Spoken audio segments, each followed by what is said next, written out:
Today on Cook's Country, Christie and Bridget reveal the secrets to perfect double-crust chicken pot pie. Jack challenges Julia to a tasting of peanut butter, and Ashley makes Julia a classic version of Cowboy Cookies. That's all right here on Cook's Country. Pot pies date all the way back to the 5th century BC, when the Greeks were cooking artokrias. Now that's a dish of meat baked in an open pastry round.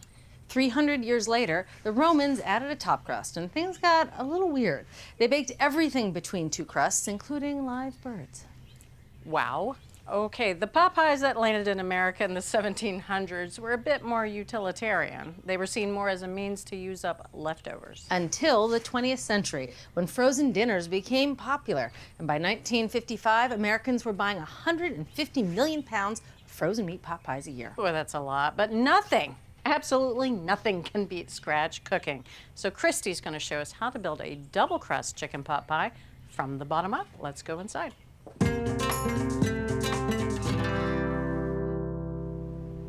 Now, when I say scratch cooking, that doesn't mean that every single component of the recipe has to be homemade. And I think a wise cook always should pick their battles. Speaking of wise cooks, I've got Christie here. She's going to show us this amazing double-crust chicken pot pie. We are making a homemade pie. Right. Now, we're not using leftovers, but we are going to use one ingredient that's going to save us a lot of time, and no one will be the wiser. A frozen pot pie. Never. Never, never. So we'll start with the crust. Okay. I have half a cup of sour cream that's chilled, and I'm adding 1 large egg that I've also beaten. It's going to add some great flavor, and it makes it really easy to roll out this crust. So now that that's done, we can start with the flour. I have 2.5 cups of all-purpose flour in here, and I'm adding 1.5 teaspoons of salt. We'll just blend this for about 3 seconds just to get everything mixed together. Okay. Okay. Now I have 12 tablespoons of unsalted butter. I've cut this into 1/2-inch pieces and chilled it so it's nice and firm before we start. All right. Now I'll pulse this about 10 pulses just to get the butter broken down, so it's about pea-sized pieces. Okay. Okay, like I said, this is going to be a tender crust rather than a flaky crust, so the size of the butter doesn't matter quite as much. Now I'm just going to add half of this sour cream mixture to the mixer bowl. Now I'll pulse this about 5 times just to get everything sort of mixed together. Now I'm just going to add the rest of it. So we'll go another 10 pulses to make sure that this is all combined. Okay. Now the sour cream is going to help make everything easier to roll out, but it's also adding a nice tangy flavor. Okay, so you can see it's starting to come together. I don't want to keep pulsing this in the food processor, so I'll just take it out and knead it together a little bit. I'm just going to lightly flour my workspace. You definitely have some wetter bits. Sure. So we'll just bring this all together. So I can just knead it a little bit. I'm not kneading it like it's bread, but I just want to make sure that it's all cohesive. Right. All right, so that looks pretty cohesive. And now I'll just use my bench scraper because this is a double crust pie. So we'll just split it right down the middle, and I'll shape these into discs. It's a little tacky, but it's not sticky. And you can see it's not sticking to the counter at all. I don't want to mess around with it too much. But if you have a nice round shape now, it makes it easier later. Okay. So I have some plastic wrap down here. This will hydrate further when we put it in the refrigerator. So now I'll just chill this for at least an hour. You can put this in the refrigerator and make it up to 2 days ahead. Great. Or you can freeze it for up to 2 months. So our dough has been properly chilled for about an hour. I let it sit out for about 10 minutes just so it would soften a little bit. And now we're ready, so we'll just give ourselves a little flour sprinkle. And we know that this dough is pretty well hydrated, so it can handle a little extra flour. A little bit. Yeah. So I like to use a tapered rolling pin, put the end of the dowel next to the center of the dough, and just kind of roll around and let the taper of the rolling pin work for me. And I'm rotating the dough constantly so it's not sticking. Right. I kind of go like that. So see how I'm turning it? Little twisting action? Yeah, and then see if it does start to crack, that's okay, because as you get a little bit bigger circle, you can patch that up. And then I'm turning it with each turn as well. So we're going for 12 inches. Okay. Okay. I am at 12 inches. And I believe I am as well. So we need to get the pie from our work surface to the pie plate first. Okay. I think the easiest way is to use your rolling pin as a lifter, as a crane, and just gently, I'm gonna try to get it centered. Now, we don't wanna stretch this, so we'll lift and let the pie crust settle down into this 9-inch pie plate. So 12-inch circle, 9-inch pie plate, obviously we're gonna have a little overhang, and that's good. Again, not stretching at all, just make sure that it has all fallen down in so you have a nice tight corner. Yeah, if you stretch the pie dough into the pie plate, that's when they shrink back. Right. And everything we're doing here is to prevent that from happening. That's why we chilled it before, and we'll chill it again. So I'll just cover this with some plastic wrap. We'll put this on a rim baking sheet that I've already lined with some parchment paper. So we'll pop these in the refrigerator and let these chill for about 30 minutes. Okay. We have rolled these out and we've developed some gluten, so we want them to relax and get a little chilled before we fill the pie and put it in the oven.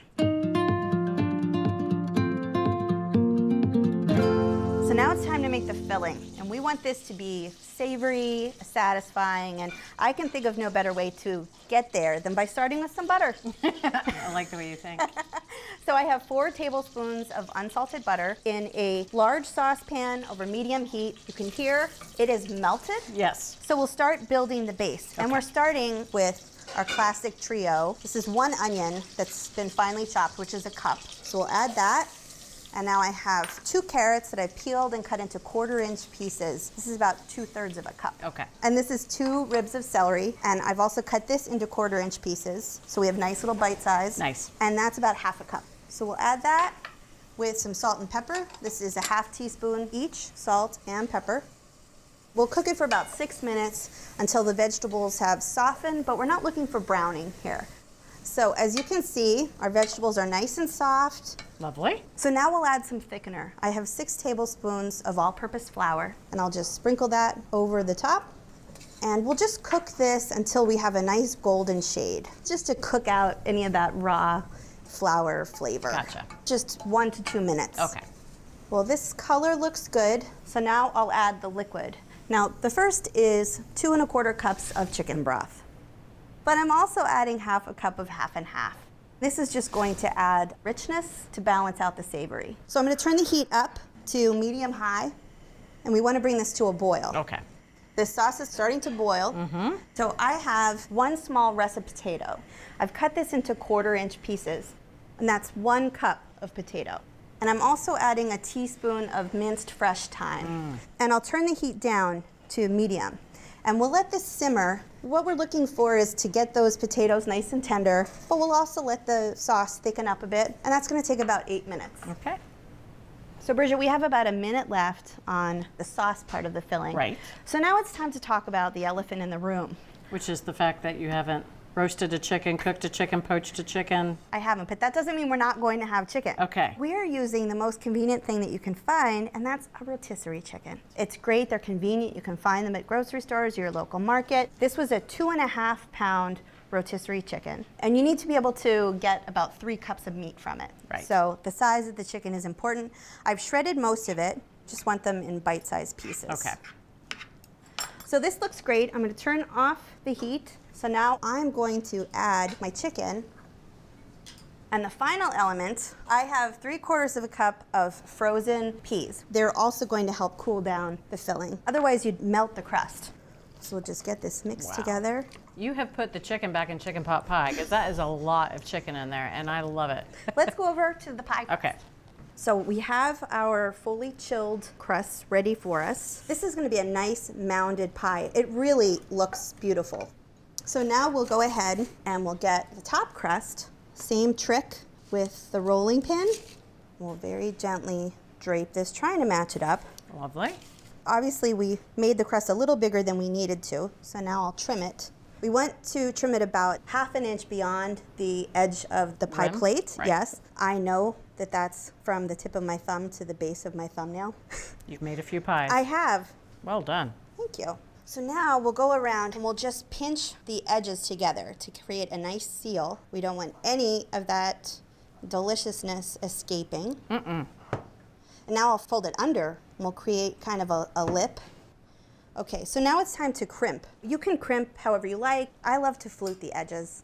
They look nice and it provides a really great anchor to hold the pie crust onto the edge of the pie plate. Okay. So I'm just using 2 fingers in my one hand and 1 finger in my other hand to make this nice indentation. And my flute kind of stands straight up and it just sits right on the edge of the pie crust. That's going to keep it from sinking down in. Beautiful. Thank you. Now we have a lot of liquid in there, and as that heats up, it's going to create steam, and the steam needs somewhere to go. So I'm just going to cut 4 2-inch slices. Little slits in the top. Little slits, about 2 inches. We're going to put an egg wash on this to make it nice and shiny, but I'm going to move this over onto my rimmed baking sheet so it'll catch any drips if I get them. So I'm just going to brush this all over to kind of lacquer.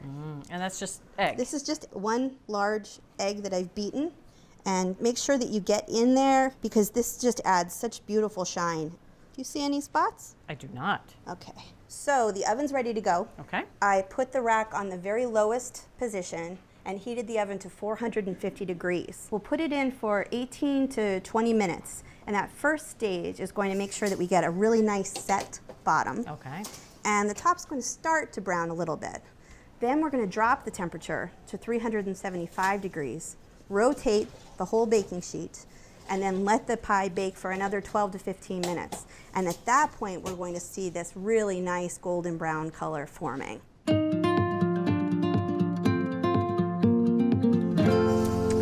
Oh my goodness. Oh, that's a pie. It is a pie indeed. I love the color. Notice the sheen that we got from the egg wash. Now, we want it to stay looking fantastic. The only other way to get that without waiting is to have to add a lot of extra flour. So we have to wait. We're going to wait 45 minutes. It'll be worth it.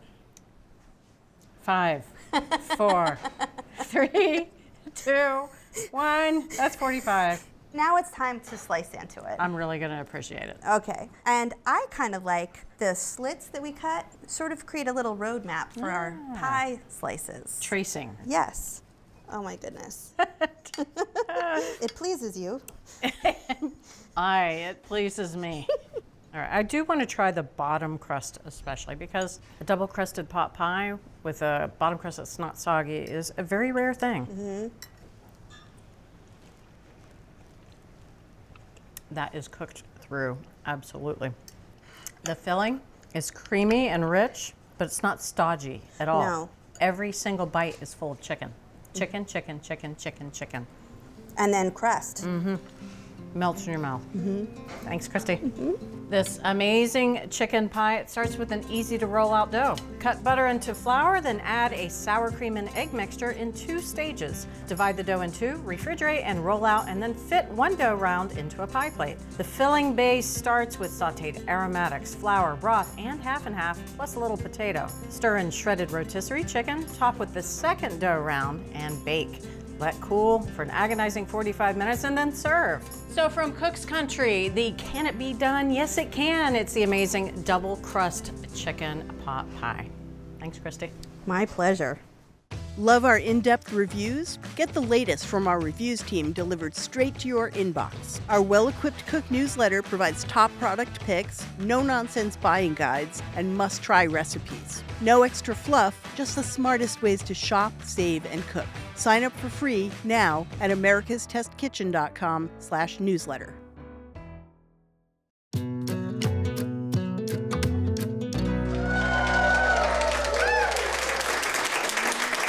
Peanut butter can be found in 89% of all American households, and the average U.S. kid eats over 1,500 PB&J sandwiches before they graduate high school.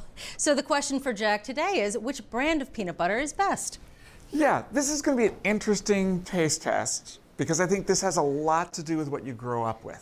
So I've got 3 samples to represent the sort of 3 different styles. So you can start digging in with the notion that I'm going to do most of the talking because your mouth is going to be glued shut very quickly. So when I was a kid, when you were a kid, there were really 2 choices. Either it was a natural peanut butter made with just peanuts and salt, or it was made with sugar and hydrogenated fat.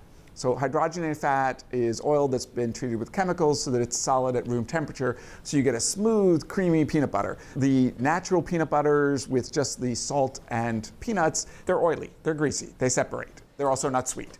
So there's now a new category out there, confusingly also called natural, that uses palm oil instead of hydrogenated oil. And so palm oil, the reason they're doing this is because it is naturally solid at room temperature. So there are no chemicals involved, so they can call it natural. They are also sweetened, so it's basically very similar to the hydrogenated peanut butters in terms of consistency. They just get there a different way.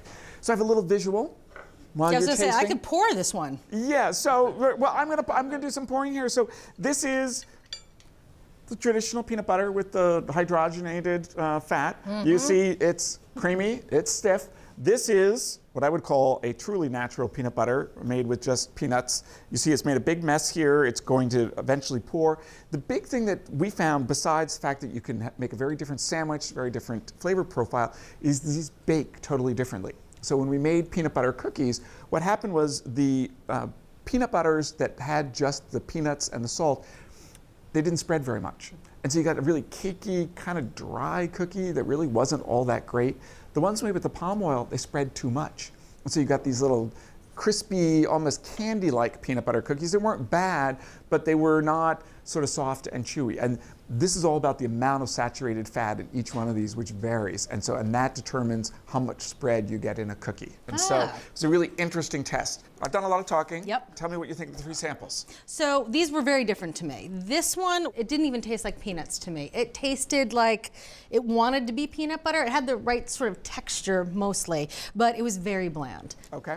This one surprised me with how peanutty it was. This is the kind I grew up with. It was very messy sandwiches on whole wheat bread with, low sugar homemade jam, right? And the peanut butter was on your shirt at Yes, school, it right? was. Because, it doesn't make a very nice, neat sandwich. It does not. So I grew up with this, and I really thought this was going to have more peanut flavor than this one, but I was shocked that it didn't. I was ready to really love this one, but this one, I love this one. So you're abandoning your mother here? No. No. What? No, Mom, I'm not. I was like, all right, just to be clear, but you're having a change of heart. I am. And plus, it's so smooth. It feels like a guilty pleasure when you like a peanut butter like this. All right, want to see where you're going? Yeah. All right, ready? Yeah, ready. So you chose the overall winner. This is the Skippy, the studio audience. This was their favorite. The expert panel, this was their favorite. This is the best of the classic, sweetened, hydrogenated, really creamy. You're right, it's very peanutty. Surprisingly so. So where do you want to go next? Let's go to this one. So this is from a company named Adams. This was our favorite of the simplest kind, with no sugar, no additional fat. We thought it was a good choice if you're somebody who really doesn't want sweetener. For me, it's the sweetener. I don't really want any sugar in it. The texture, I get the appeal of the creamy texture, but I don't really want a sweet peanut butter. You're going to add jelly anyway. Yeah, it didn't really make sense to me why you want sweetness in the peanut butter. Gotcha. And then this one, which was absolutely terrible. Well, I would say it wasn't that terrible. I mean, this was our favorite of the natural kind made with the palm oils from Peter Pan. I mean, it was 3rd overall, so I wouldn't say it was terrible. You didn't like it. It performed worse once you baked it. I really don't want to see what you would think about the cookies that this thing made, because it was fine in a sandwich, Julia. I'm sure it was. So there you have it. For the nuttiest flavored peanut butter, go with Skippy Creamy Peanut Butter at $2.69 for a 16.3 ounce jar. Love what you're watching? Take your cooking to the next level with our Essential membership. Get instant access to thousands of recipes, tips, techniques, product reviews, and step-by-step videos. Our members app allows you to search by ingredient, set dietary preferences, and save your favorite recipes. For those looking to level up, our newest feature, ATK Classes, offers more in-depth instruction led by ATK experts, so you can gain greater confidence in the kitchen. Start your free trial by visiting the App Store or going to americastestkitchen.com/YouTube today.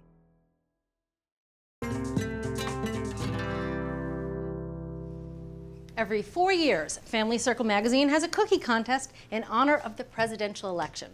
See, they have the spouses of each candidate submit their favorite cookie recipe, and their readers get to vote. Now, in 2000, Laura Bush's recipe for Cowboy Cookies beat out Tipper Gore's Ginger Snaps by a landslide, and this cookie became very popular. And today, Ashley's going to show us how to make them. All right, so these cookies are no joke. Imagine, everything is bigger in Texas, right? So these cookies are large and in charge. They're presidential. They are presidential. So let's get started with the dry ingredients. Here I have 1 1/4 cups of all-purpose flour, 3/4 of a teaspoon of baking powder, 1/2 a teaspoon of baking soda, and 1/2 a teaspoon of salt. Just gonna whisk this.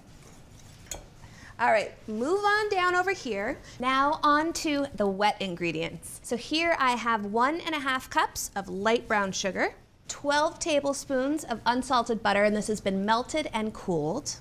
This is 1 large egg plus 1 egg yolk, and 1 teaspoon of vanilla extract. So I'm just gonna whisk this until combined as well.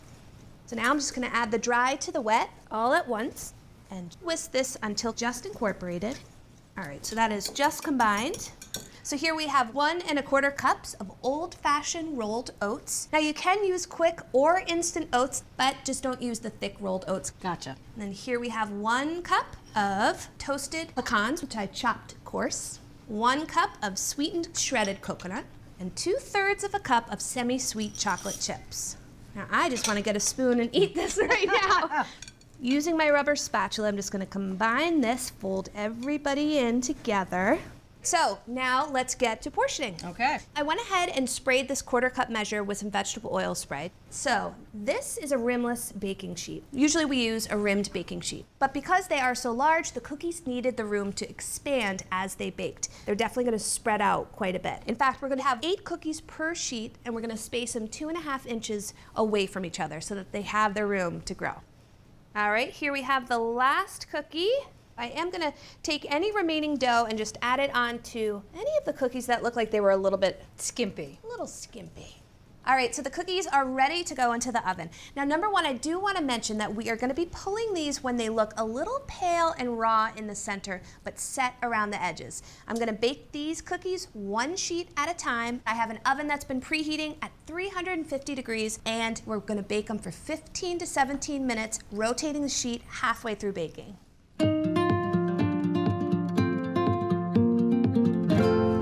Oh man. They did get really big. Oh yes. All right, so you can see it's a little pale and puffy in the center, and the exterior is just beginning to set. Oh yeah. So I am going to rely on carryover cooking for these cookies. I'm gonna leave them on the sheet for 5 minutes before taking them off. So now I'm just gonna take the second sheet to the oven, and again, 15 to 17 minutes, rotating the sheet halfway through baking. All right, so our first batch of cookies is all set for us on that platter. This is our second batch of cookies. It's been resting on the sheet for 5 minutes. Now see how different that looks. Such a transformation that 5 minutes gives it when you cool them. All right, so I'm just gonna transfer the cookies to a wire rack and just let them cool completely. I mean, they're bigger than my palm. All right, let's dig in. Ooh, I love that. When a cookie does that, Oh yeah. means it's chewy on the inside. All right, let's see how tender we got it. That's tender. It has such flavor. It's the brown sugar. It almost has this caramely notes in the background, and you get a little chocolate, a little coconut, a little of those nuts. This is good. The edges are nice and crisp. So there's a real contrast between the center and the edge. I can see why these won the contest, for sure. Ashley, these are great. Thank you. You're welcome. So if you want to make these winning presidential cookies, start by mixing all the dry ingredients together in one bowl and all of the wet ingredients, including melted butter, in a separate bowl. Combine them together, then add oats, pecans, coconut, and chocolate chips. Using a 1/4 cup measure, portion out the dough onto a rimless baking sheet and bake them 1 tray at a time for just 15 minutes. From Cook's Country, an award-winning recipe for Cowboy Cookies. You know, I thought these cookies were big, but I'm almost ready for another. If you're ready to take your cooking to the next level, head over to americastestkitchen.com and get a free trial of our ATK Essential membership.